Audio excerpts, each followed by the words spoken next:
Hare Krishna. Somebody can please lead the invocation prayers. Om Anjana Tirumandakshya Jananjala Salakaya Satguru Militam Yena Tasmai Shri Guruve Namaha. Sri Chaitanya Manobhishyam Sthabinam Yena Bhutale Swayam Rupa Kadamaya Tadam Sriya Padadikam Vandeham Sri Guru Sri Yudapadakabalam Sri Guru Vaishnavam Cha Sri Rupam Satjatam Sagaguna Raghunathitam Tam Cha Jivam Satvaidam Savadudam Parijana Sagitam Krishna Chaitanya Devam Sri Radha Krishna Padam Sagaguna Lalita Sri Vishakanthitam Cha. He Krishna Karuna Sindhu Dinabandhu Sagatpati Gopisha Gopika Kanta Radha Kanta Namostute Tapta Kanchana Gaurangi Radhe Vrindavaneshwari Rishabhanu Sude Devi Pranamami Haripriye Vanchakalpa Sarubhashya Cha Kripa Sindhu Bhopeshvacha Patitanam Papaneshu Vaishnavyo Namo Namaha. Jai Shri Krishna Chaitanya Prabhu Nityananda Sri Vadvaita Gadadhara Sri Vashadi Gaura Bhaktavrinda Hare Krishna Krishna Krishna Hare Hare Hare Rama Rama Rama Hare Hare. Om Namo Bhagavate Vasudevaya. Om Namo Bhagavate Vasudevaya. Om Namo Bhagavate Vasudevaya. Hare Krishna. Thank you all for coming. So today we will cover Srimad Bhagavatam, Canto 3, Chapter 6, verses 1 to 26. Should be an easy-paced class. Let's begin with you all asking one or more questions and explaining one or more points from before. Hare Krishna Prabhu. Last Prabhuji, devotees derive more transcendental pleasure while engaged continuously in service of the Lord than when they have no such engagement in the family combination of a man and woman. There is much labor and responsibility for both of them. Yet, when they are single, they feel more trouble for want of their united activities. I have jotted down what is my understanding hearing your kindly sent audio clip. Devotees labor in devotional service are compensated by transcendental pleasure from the beginning of practice. They enjoy the divine bliss. They are superior to jnanis by bhakti process. They are qualified candidates to go back to Godhead. Whereas jnanis put so much endeavor, but in advanced stage they get pain and no gain. They also desire liberation, even after putting lot of efforts to conquer energy by mental speculation. They want to merge with the Lord in Brahmajyoti. Destination and pleasure attained by jnanis is very different from attained by the devotees. Prabhuji, the second point, I will leave it to somebody to do. Okay, very good. Very good listening with class recording with rapt attention. Okay, Shalini wanted to say something. Hare Krishna Prabhu. Krishna.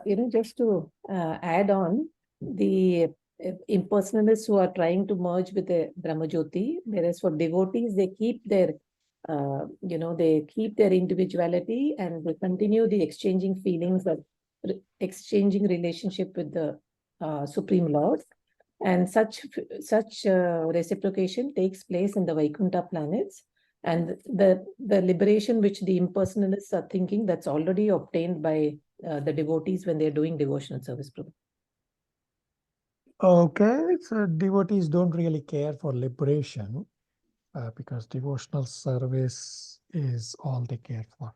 Okay, very good. Somebody else, what else? Prabhuji, if you have okay, go ahead. me and mine Prabhuji, you have I, me, and mine concept. It is difficult to develop bhakti, Prabhuji. So we have to take shelter of the lotus feet of Sri Krishna to relieve us from the threefold miseries of life. Hare Krishna. Okay, very good. That when you have your bodily concept, I, me, mine, very difficult to do bhakti. Very good. Okay. Hare Krishna Prabhuji, the key point is glories and shelter of the, taking shelter of the lotus feet of the Lord. Okay, very good. Shivangi. Taking shelter feet of the Lord is holding umbrella for the rains. Okay, the umbrella comparison. analogy by then when you hold the lotus feet of the Lord, meaning doing devotional services, you are protected under the umbrella. Okay, very good. Shivangi. Hare Krishna Prabhuji. Might be a stupid question, but what if that, going back to the I, me, and my concept, what if you're just a really selfish person and that natural inclination, that the service attitude just doesn't come to you naturally? You just have to practice bhakti and like gradually it'll develop. That's my question. So you are correct that when you are selfish, it is very difficult to develop bhakti. So if you know somebody who is selfish person like this, just give them prasad. And prasad will purify. So if you read Bhagavad Gita 3.13 and 14.4, Prabhupada explains that unless the finer tissues of the mind are purified, it is very difficult to do bhakti. So give them prasad, and if it's a very close relative, or even if it's a friend far off, pray for them that somehow they get in touch with a pure devotee, and the mercy of the pure devotee will help them break their false ego and start devotional services. Or if you want to do something for them, then you can say, okay, when you come to the temple, try to engage them in services. So Bhagavad Gita 3.26 says, do not disturb ordinary people. Just try to engage them in services, and little by little, that false ego will break. I mean, you can judge for yourself. I can tell for myself. Even now, I have a lot of high ego, and before also had been even more than what it is now. But it is the mercy and association of a pure devotee that led to the bhakti process. So those are some of the things you can do to help that person. Does that help you? It helps, Prabhuji. I was talking about myself. Like for me, the natural inclination to just help or serve it's just not in me. I'm the baby of my family, so everybody just. I think from a young age, I'm just used to taking things. So yeah, it helps, Prabhuji. Thank you. Okay, you do a lot of services, so it's your humility to a certain extent. But yes, everybody will have the I, me, mine concept, because a couple classes back we discussed how we are largely made out of false ego and ignorance. So it actually is a good realization for you, Shivangi, at least, that you have ego. Well, we are built out of false ego. So it's good. You just have to continue to endeavor, and little by little, the purification will happen. Shivangi? Yes, Prabhuji, help. Thank you. Okay, very good. Somebody else? What else?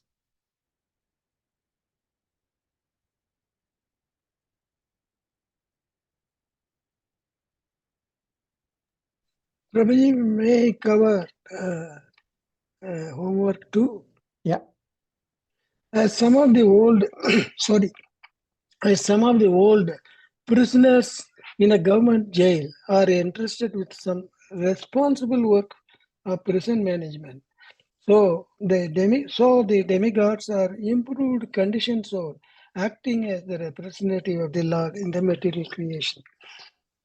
My understanding is Lord has two divine plans for the conditioned soul. One, who desire personal sense gratification. Two, another, the transcendental sense gratification of the Lord. Demigods are among the conditioned souls have developed pure consciousness of service to the Lord. So they are improved conditioned souls, acting as the representative of the Lord, free from material desire, except to serve the Lord. By humility, they are realized entities.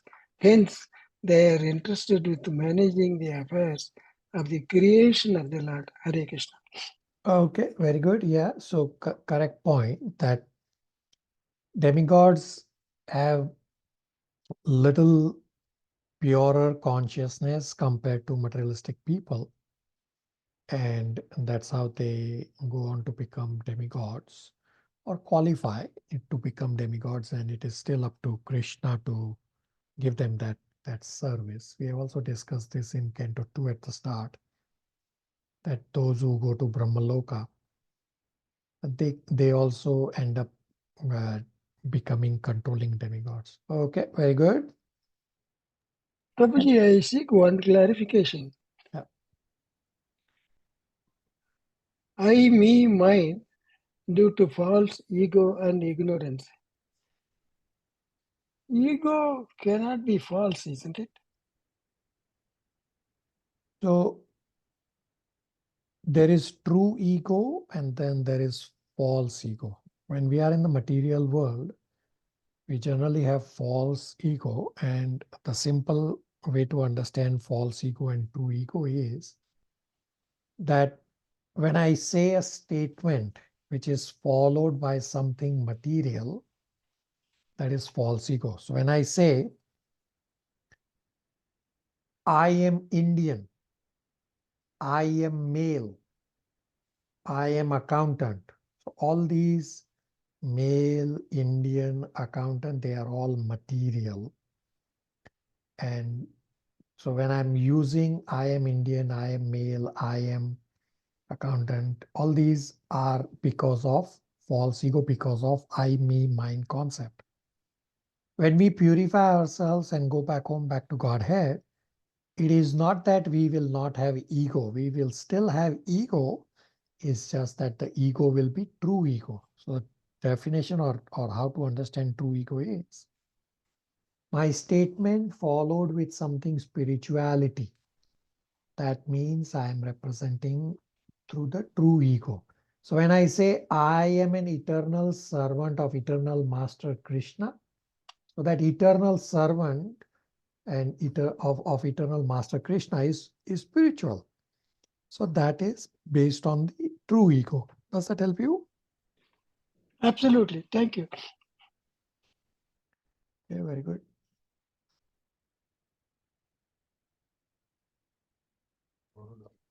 Hare Krishna Prabhu. The answer to the second question which you had asked, it says in the purport that the demigods are amongst the conditioned souls who have developed pure consciousness of service of the Lord, who at the same time continue to lord over the material energy. So Prabhu, they can do both. Means I thought if you're pure consciousness of the Lord, that means you're a pure devotee, Prabhu, but they want to lord over. So just wanted to understand. Yeah, very good point. Very good reading with rapt attention. That yes, it's comparatively purer, meaning between conditioned souls at the material in the material world, like me, and my consciousness is completely contaminated. Versus demigods, compared to me, their consciousness is little bit more purer. but they still are in the material world and they still have the enjoying mentality. Therefore, in heaven, the enjoying capacity is much more. So among demigods, from the 330 million roughly demigods, most of them are still conditioned souls just compared to the material world, like earthly planets. The demigods have little purer consciousness. And then within demigods, there are pure devotees like Brahmaji. So Brahmaji is not interested to lord it over the material nature. He is more focused on service, but otherwise the only difference between conditioned souls on earthly planets or lower planets compared to demigods is that comparatively demigods have purer consciousness. It does not mean that they are 100% purified. Shalini. Hare Krishna Prabhu. Thank you, Prabhu. Yeah, very good inquiry. Rest of you who have not spoken, any points from before, any inquiries from before?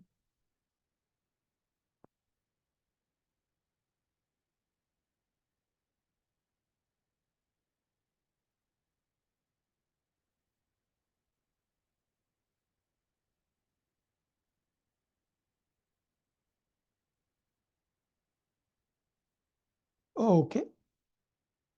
So we'll continue with Srimad Bhagavatam, Canto 3, Chapter 6. So just to set the context or recap that in Canto 3, Chapter 5, we discussed the process of creation. In Chapter 5, we discussed the 10 demigods offered prayers to Karnodakshai Vishnu based on their experience from the previous creation cycle. So the connection between Chapter 5 and Chapter 6 is that demigods are praying that we are separated, how to work cooperatively, that you, Lord, have created all these elements, but they are all existing separately and are disunited. And only when all these elements are united is when the creation cycle can continue. Therefore, at the end of Canto 3, Chapter 5, at that stage of universal creation, all these elements are created, but they are existing in unmixed state. Therefore, the creative activities are still suspended. The controlling demigods of all these elements are therefore offering prayers to the Lord in the previous Chapter 5 from verses 39 to 51 and asking for empowerment and directions and mercy so that they can serve the Lord. In Canto 3, Chapter 6, that we are starting now, Maitreya Muni describes how Karnodakshai Vishnu responds to those prayers of the demigods by entering into the universe as Garbhodakshai Vishnu. So here's an expansion. So first there was only Karnodakshai Vishnu. Then now Karnodakshai Vishnu expands to Garbhodakshai Vishnu. And from Garbhodakshai Vishnu, the Virat Roop or the universal form is manifested. So Canto 3 is titled The Status Quo, and we are on Unit 9. Unit 9 covers chapters 5 to 8. Unit 9 is titled Creation Part 1. Chapter 6 is titled Creation of the Universal Form. Chapter 6 is divided into 4 parts. Part 1 is verses 1 to 10,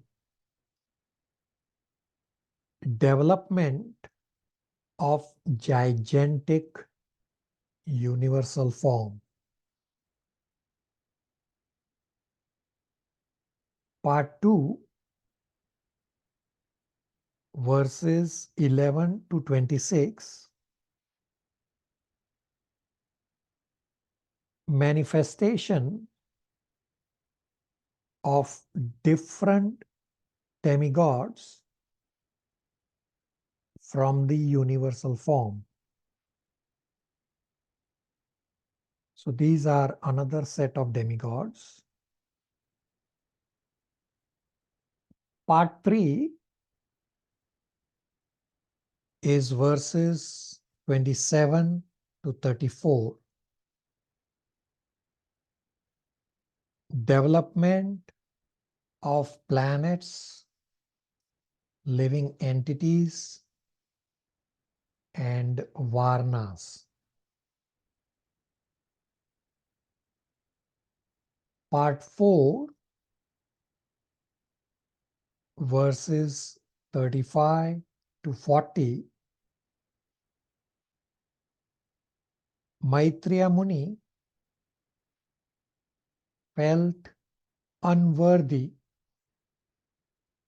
to describe Lord's unlimited glories.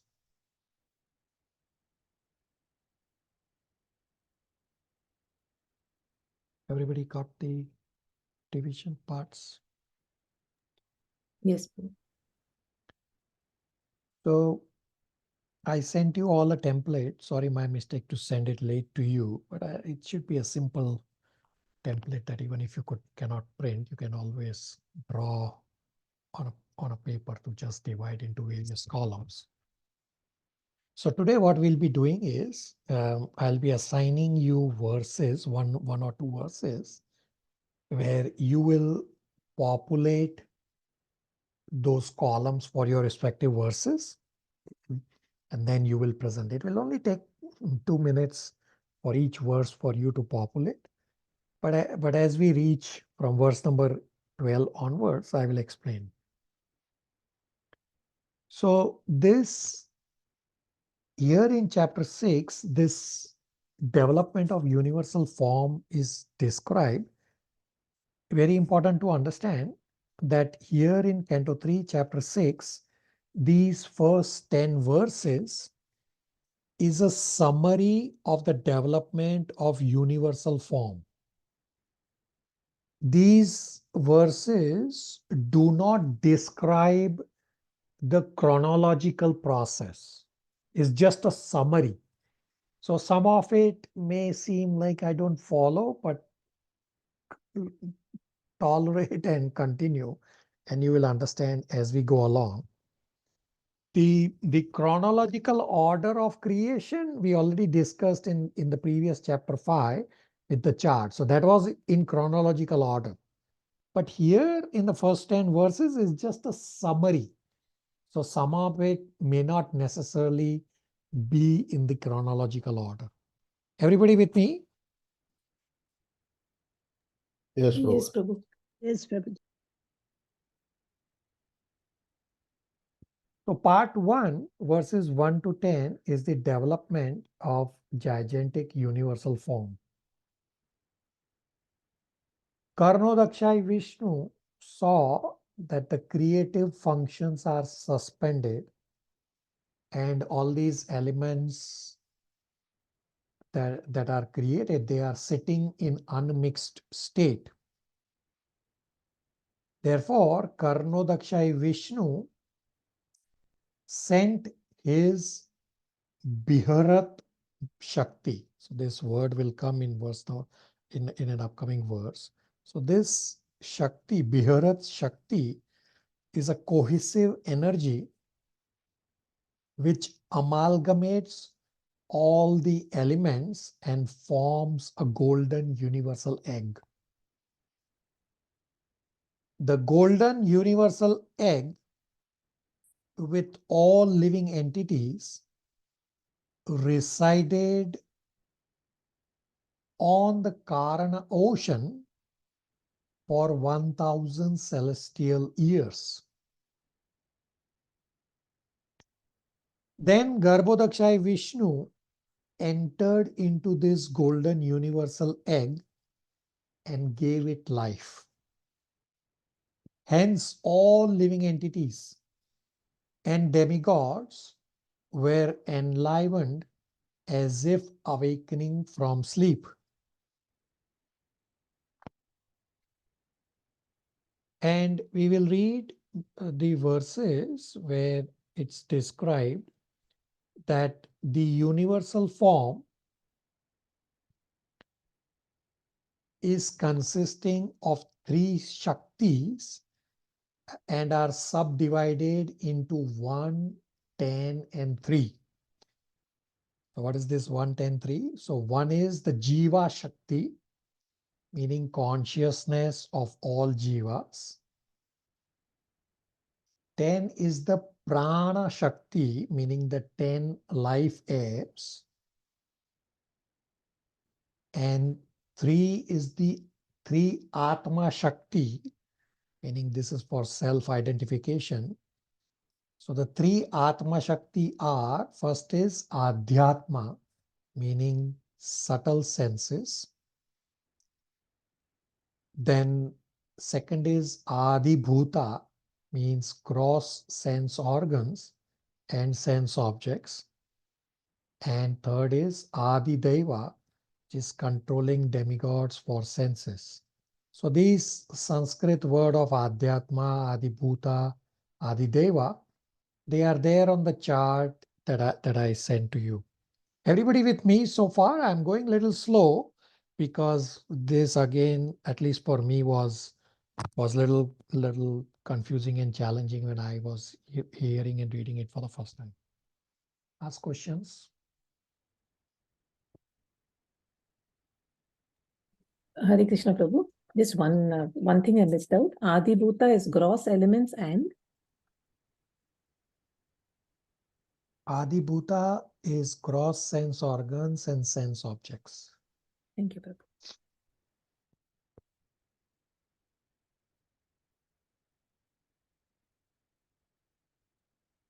So we'll start with the verses. Our dear Aditi, if she can read verse 1 translation plus purport plus verse 2 translation.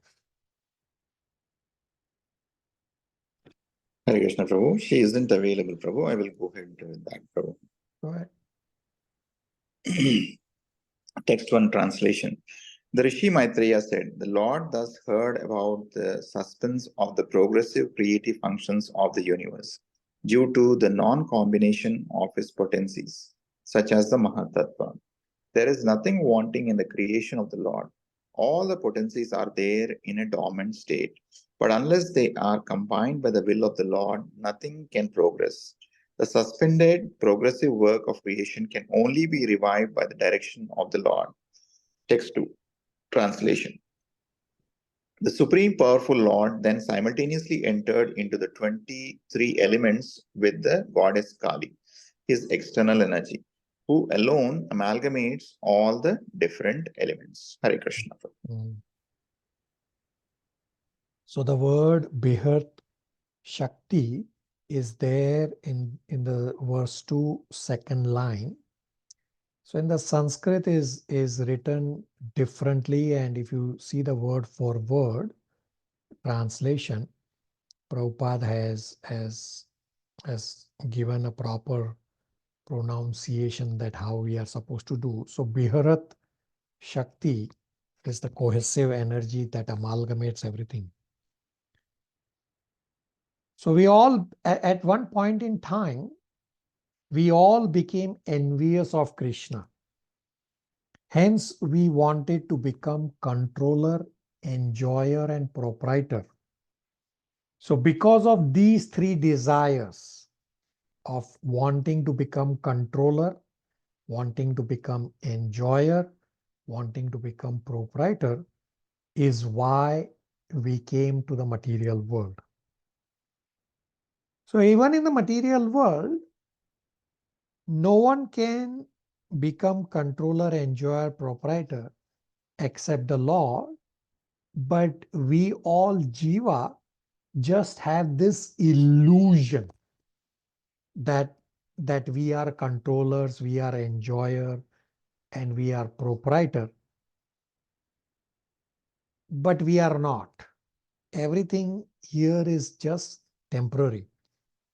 And to explain this, Srila Prabhupada gives an analogy or an example that how father holds the son while driving the car, and the son is adamant that no, I want to drive a car. The son is just a very small child, but is adamant that he wants to drive the car. So the father is holding the son, and the father is driving the car. The son is holding just the steering wheel. But the son thinks the son is driving the car. But in reality, everything is done by the father, or everything in the material world is done by material nature. And we also know from Bhagavad Gita 9.10 and many other places, Maya Adhyakshina Prakati, that material nature is under the control of the Lord. In all these infinite material universes, there are only 10% of the total souls in the material world. Krishna could have left these 10% souls, that the remaining 90% are already serving me. But Krishna is so merciful that even for these 10% of souls, Krishna created material world to give a chance to these 10% souls to learn a lesson, that we committed a mistake when we became envious of Krishna, so that we can purify ourselves and go back home, back to Godhead, as well as because of the learning or the chastisement that we get every day in the material world from material nature, we will then not try to fall down again by not becoming envious of Krishna again. So at this point, all these elements are still unmixed and the jivas are still sleeping. Everybody with me?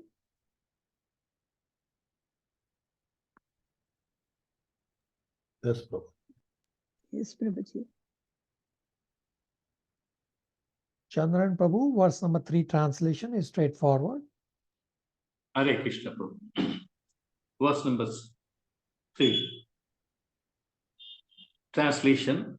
Thus, when the personality of Godhead entered into the elements by his energy, all the living entities were enlivened into different activities, just as one is engaged in his work after awakening from sleep.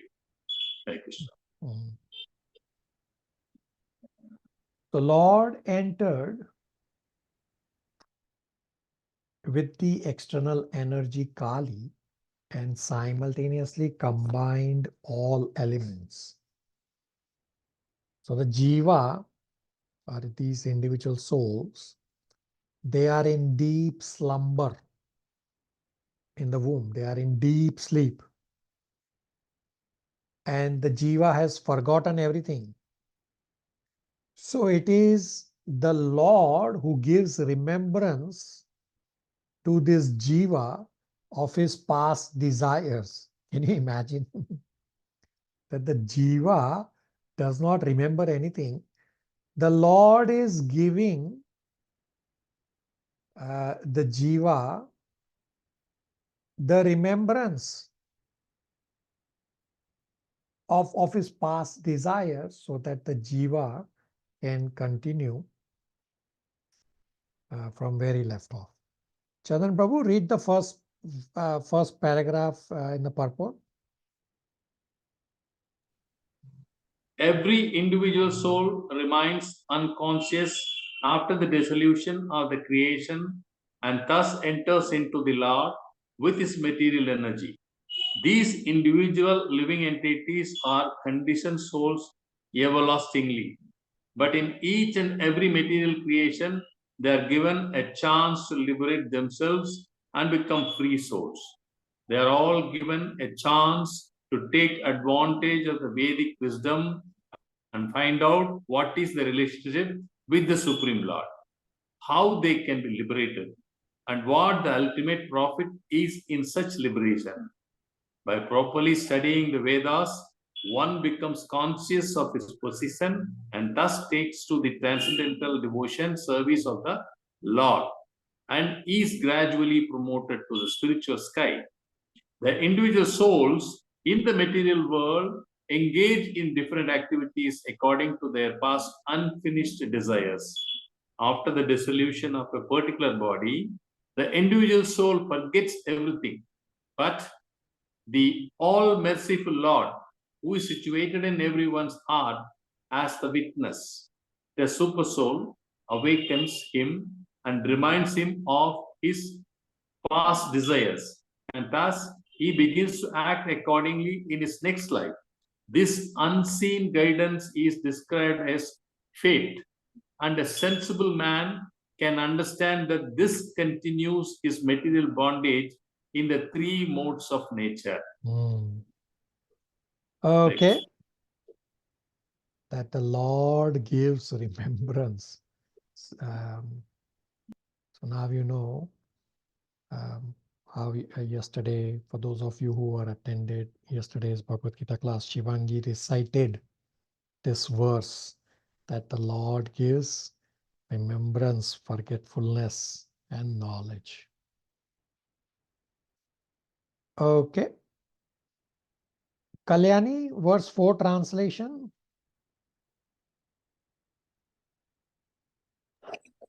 Hare Krishna Prabhu, she isn't there, Prabhu.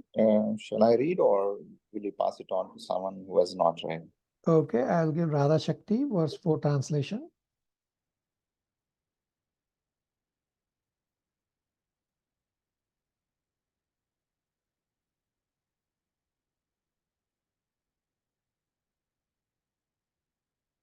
Hare Krishna Prabhuji. Hare Krishna. When the 23 principal elements were set in action by the will of the Supreme, the gigantic universal form or the Vishwarupa body of the Lord came into existence. Okay. So all these elements, they combined and it became the universal form.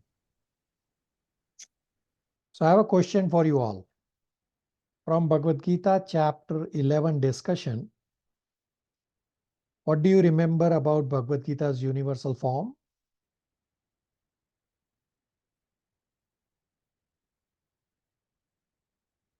Everybody should know.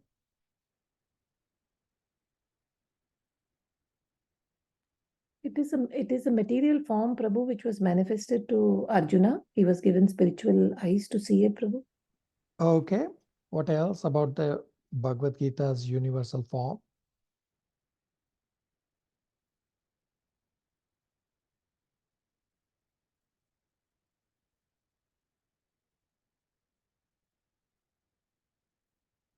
Okay, we have discussed at great length, and we did a comparison between Bhagavad Gita's universal form and Srimad Bhagavatam's universal form. So this universal form that is being described right now in Srimad Bhagavatam is actually the Bhagavad Gita's universal form, meaning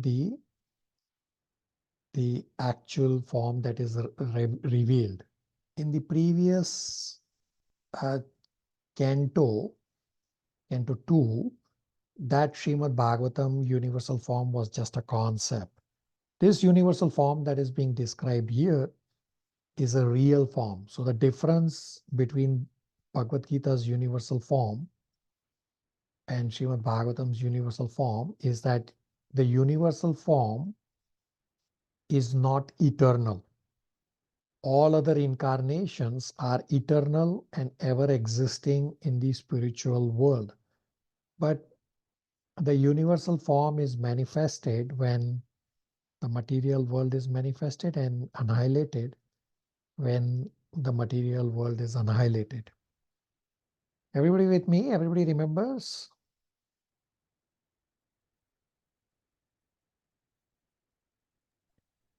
Yes, Prabhuji. Yes, Prabhu. Radha Shakti, read verse 4 purport.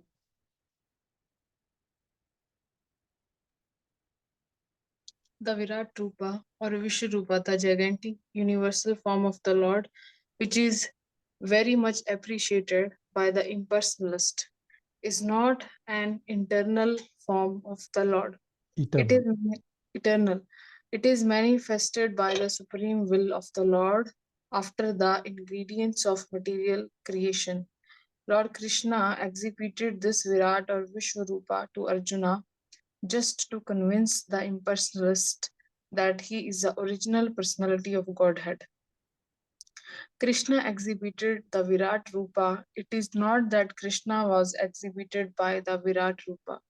The Virat Rupa is not, therefore, an eternal form of the Lord exhibited in the spiritual sky. It is a material manifestation of the Lord.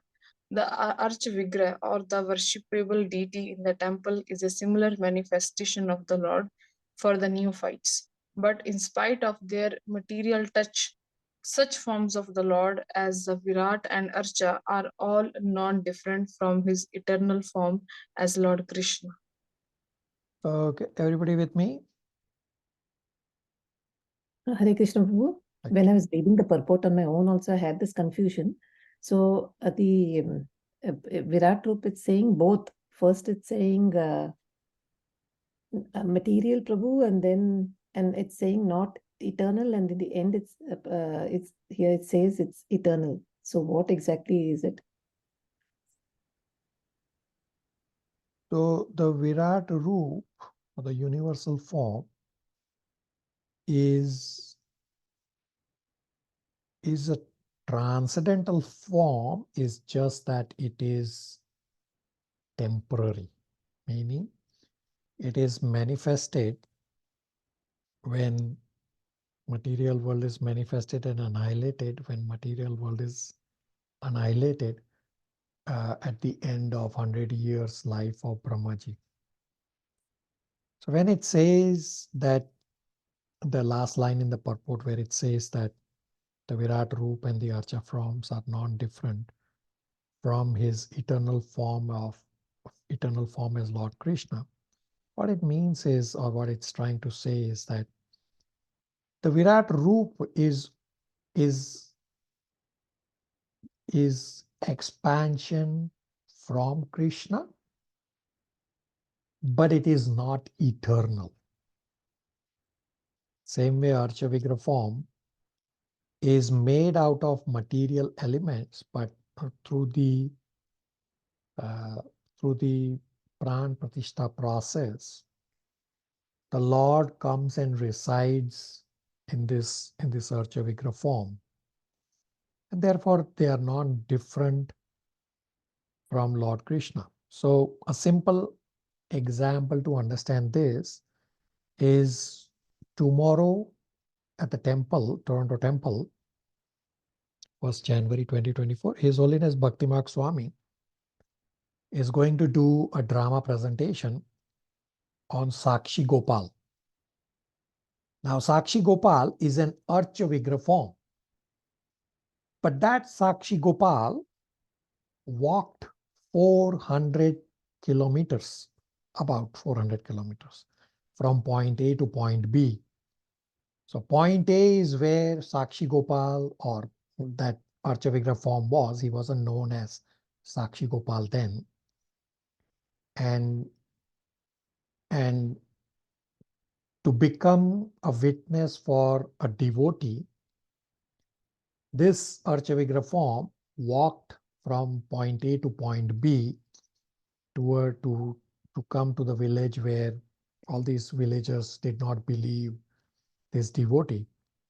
So what I'm trying to explain, or what this Archavigra form made out of material elements, but is eternal form of Krishna, what it's trying to mean is that when it is required for the Lord to manifest and show his real form, the Lord can expand through the Archavigra form as well as expand through the Virat forms, because they are not different from the Lord.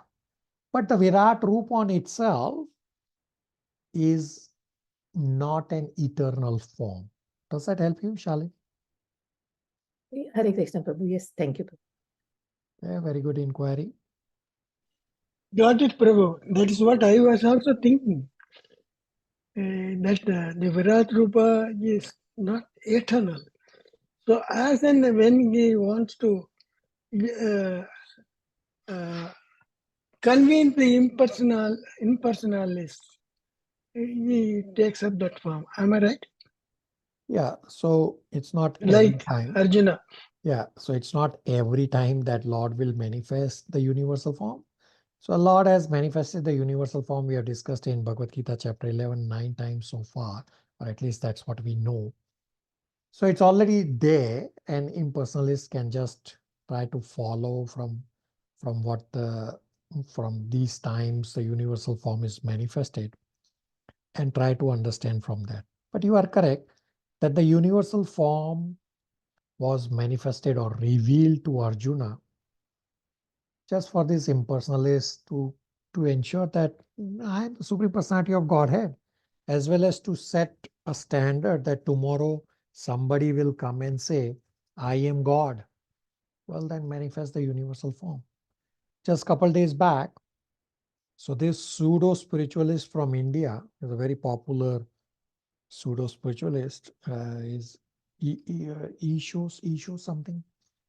So he posted some message that got forwarded to me. The message said that he's saying to everybody, or his followers, he's saying that to his followers that you followers, you are God. I am telling you, you are God. Arey Baba, how are you God? So all those who claim themselves to be God, or all those who claim that I am telling you to be God, for them, the universal form in Bhagavad Gita is revealed.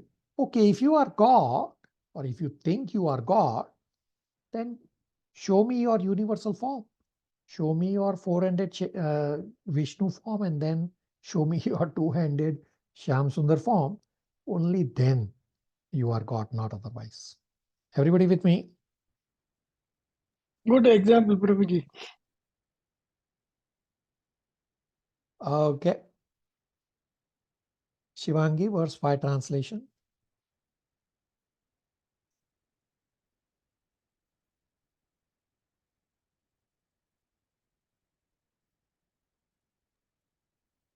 Hare Krishna, verse 5. As the Lord in his plenary portion entered into the elements of the universal creation, they transformed into the gigantic form in which all the planetary systems and all movable and immovable creations rest. So Srila Prabhupada in the purport explains that the elements have no potency to act on their own unless touched by the Lord. And an example is given that a car or an airplane cannot run without the driver or the pilot.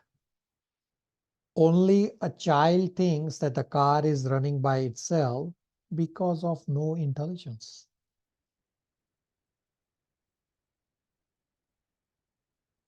Mother Jija, verse 6 translation.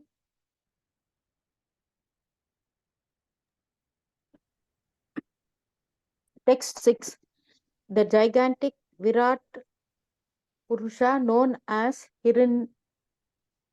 Hiranmaya lived for 1000 celestial years on the water of the universe, and all the living entities lay with him. So Brahmaji is not yet born. Hence, for 1000 celestial years, after expanding the universal form, all jivas stayed in the Garbhodaka ocean. Now, a question may be asked that why the Lord waited for 1000 celestial years. So we cannot ask why the Lord waited for 1000 years before creation, just as we have to wait for the idli batter to become proper by the impact of bacteria and time. Only then the idli comes out proper. Hence, we have to wait. It has to take its own time. Questions, comments, realizations?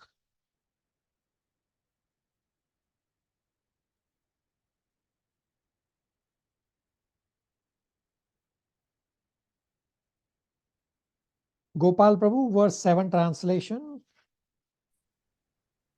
Hare Krishna. Text 7 translation.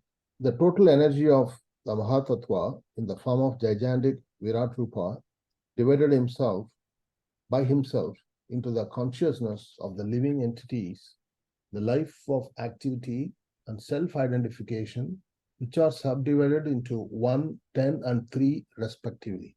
Right. So the universal form consisting of total energy of Mahatattva divided himself into 1, 10, and 3. What is this 1, 10, and 3? The 1 refers to the Jiva Shakti, meaning the consciousness of Jivas. The 10 refers to the Prana Shakti, meaning the 10 life airs. And the 3 refers to the self-identification. The first is Adhyatma, meaning subtle senses. Adi Bhuta, meaning gross sense organs and sense objects. And Adi Deva means the sense demigods. Now I'll give you the functions of the 10 life airs. So the Sanskrit name of these 10 life airs is there in the purport of verse number 9. So this discussion in verse number 7 continues in verse number 9 and collectively should make a little more sense. But let me give you the Sanskrit names of the 10 life airs, meaning the 10 prana. And these Sanskrit names are there in the purport of verse number 9, but I'll speak right now. So the 10 life airs are, first is prana. So this is breathing through the nose. Second, apana. This is through the rectum as evacuated bodily air. Third is samana. This adjusts food in stomach and it sounds as belching. Fourth is udana. So this is through the throat and stoppage of this life air constitutes suffocation. Fifth is vyana. This is the total air that circulates throughout the body. Sixth is naga. This facilitates